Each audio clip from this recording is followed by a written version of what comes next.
Fala, inteirado! Não dá pra saber inglês sem ficar por dentro nem que seja um pouquinho só da gramática. Por isso, no vídeo de hoje eu preciso falar das Conditional Sentences, que é um assunto que você precisa aprender se quiser realmente entender melhor o inglês e ficar por dentro daquilo que está escrito naquela frase confusa em inglês que eu sei que você já viu por aí e fica aflito tentando traduzir. Eu já vi muitos vídeos de pessoas até bem intencionadas tentando ensinar isso, que são as Conditional Sentences, mas infelizmente elas acabam falando de uma forma pouco clara que confunde ainda mais vocês.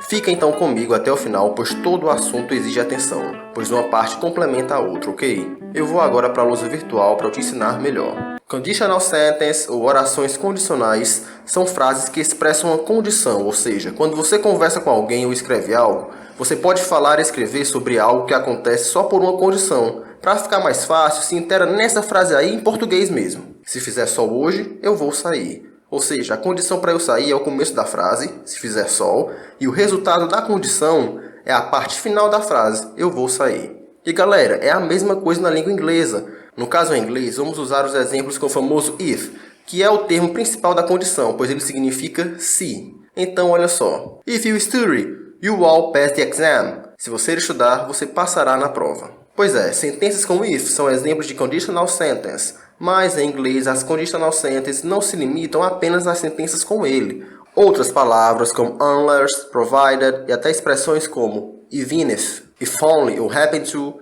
e outras são também usadas para expressar condições e, portanto, acabam fazendo parte do universo das conditional sentences. Inteirado, eu vou falar sobre cada uma dessas palavras e expressões com o passar do tempo em outros vídeos. Mas agora eu vou te mostrar e ensinar os tipos de conditional sentence em inglês, que são 4. Zero conditional, first conditional, second conditional e third conditional. Galera, zero conditional em inglês é também conhecido como general condition. De modo geral, usamos o zero conditional quando estamos nos referindo a fatos que são sempre verdadeiros. Esses fatos podem ser verdades científicas ou naturais, como if you heat ice, it melts, que significa se você aquecer o gelo, ele derrete, ou seja, é uma verdade, não é isso? Zero conditional pode também expressar um fato verdadeiro sobre uma pessoa. O exemplo disso é: If I eat chocolate, I get an allergy. Se eu como chocolate, eu tenho alergia. Nesse caso, se trata de um fato verdadeiro sobre a minha saúde no exemplo.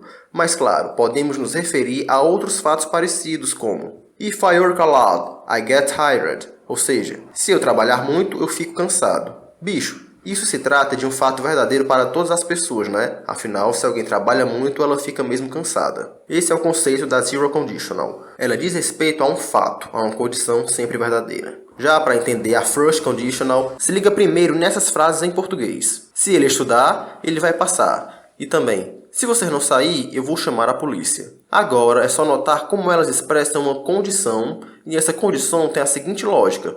Se fato A acontecer, fato B acontecerá, como resultado da condição A. Então, saiba que essa é a mesma lógica em inglês. Só que o que pega é o modo como a first conditional é geralmente apresentada, pois ela tem uma formulazinha padrão. Olha só. Primeiro vem o if, que significa se, né?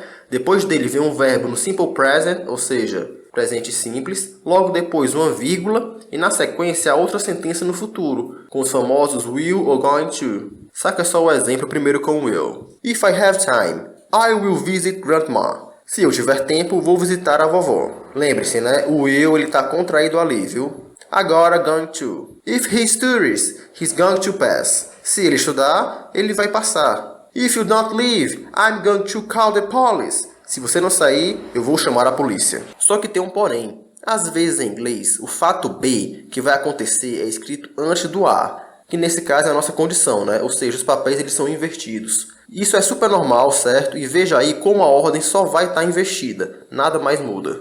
I will visit grandma if I have time. Inteirado, não é difícil. Basta anotar aí no caderno e revisar que eu garanto que vocês não vão esquecer. Já na second conditional, os verbos mudam em função da condição hipotética. Então, mais uma vez, veja em português para depois a gente analisar. Se você estudasse, você passaria. Antes, lembre que na parte antes da vírgula temos a palavra se, expressando a condição, né? Mas agora, nesse caso, o verbo logo após o se também mostra que há uma hipótese, pois ele está estudasse. E também o verbo do resultado está passaria, em vez de passar. Em inglês, a fórmula é a seguinte. É só colocar o verbo da condição no passado simples, o simple past, né? E junto ao verbo do resultado da condição, usamos o modal would. pois esse verbo ele termina com ia ou iam, né? Olha só como fica a tradução. If you studied, you would pass. Se você estudasse, você passaria. Outro exemplo. If they wanted your opinion, they would ask. Se eles quisessem a sua opinião, eles perguntariam. Já a nossa third conditional, ela funciona assim. É uma situação completamente no passado, ou seja, que não vai se concretizar porque já foi, não tem mais jeito. Olha só, saca aí primeiro no exemplo em português. Se você tivesse me falado, eu teria feito alguma coisa. Então, basicamente, analisando esse exemplo, uma condição no passado traria um resultado no passado, simples assim. A nossa fórmula para você identificar em inglês é a seguinte. Primeiro, o had, que significa tivesse, tivessem, né, ou tivéssemos. Depois, o verbo da condição vai estar no passado perfeito, past perfect. E a parte do resultado da condição vai ter o would have, que é o teria, teriam, né, teríamos, e depois o verbo no particípio. Olha aí como fica a tradução da nossa frase. If you had told me, I would have done something. Se você tivesse me falado, eu teria feito alguma coisa. Outro exemplo. If you had saved some money, we would have bought a new computer. Se a gente tivesse economizado dinheiro, a gente teria comprado um computador novo. E cara, se você percebeu com esse vídeo que gramática em inglês é importante e aprender ela não é difícil, eu tenho uma super recomendação que é o vídeo da Carolina, que está no primeiro link da descrição. Nele ela mostra como você que é iniciante pode chegar até a fluência do zero, sem precisar de curso, cara, sem curso. Como esse povo todo aí, ó, que com um só guia superou todos esses obstáculos aí da tela. Clica aí que vai dar bom. Fechou? Um grande abraço e se intera no inglês.